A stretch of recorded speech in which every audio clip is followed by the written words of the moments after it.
ఇక్కడ నేను చెప్పినట్టుగా కొన్ని కేసులు ఉన్నాయి, మీ మీద ఉన్నాయి.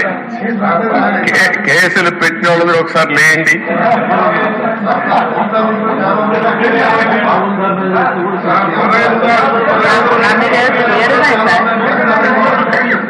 చూసారా అధ్యక్ష,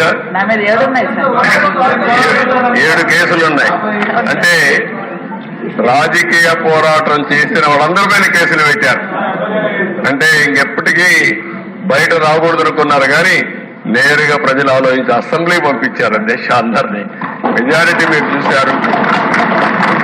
ఆనాటి పాలనలో మనందరూ బాధితులే అసెంబ్లీ నుండి అందరూ. Thank you.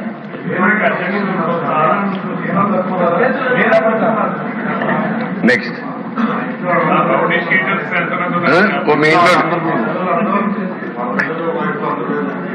నారాయణ గారు చెప్పినట్టు ఇది నేను చెప్పింది వాళ్ళ పేర్లే ఎక్కువ టైం అవుతుంది చెప్పలేకపోయాను కానీ ఇంట్లో ఉంటే మన పెళ్ళిళ్ళు పిలిచేవాళ్ళం కుటుంబ సమేతంగా.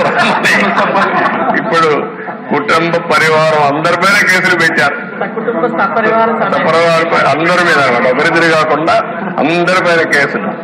అంటే ఏ విధంగా హెరాస్ చేశారు. ఈ రాష్ట్రంలో ఎవ్వరు వ్యాపారాలు చేయడానికి వీల్లేదు, ఎవరు బయట రావడానికి వీల్లేదు, ఎవరు మాట్లాడడానికి వీల్లేదు. ఒకవేళ మీరు ఆస్తులుంటే ఆస్తుల్లో కూడా వాటా ఇమ్మంటే ఇవ్వాల్సిందే. ఇలాంటి భయంకరమైన పరిస్థితులు. నారాయణ గారు అయితే కూతుర్లు పెట్టారు, వాళ్ళ మిస్సెస్ పేరు పెట్టారు, అందరినీ వదిలిపెట్టలేదు.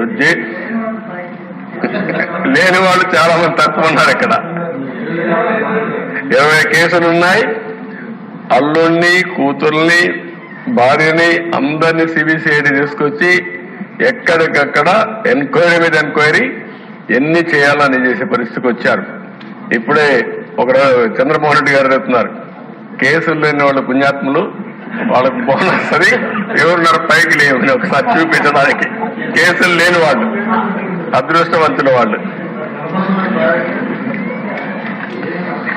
చూసారా దేశ కేసులు లేని వాళ్ళు వీళ్ళు మాత్రం మెజారిటీ బాధితులు.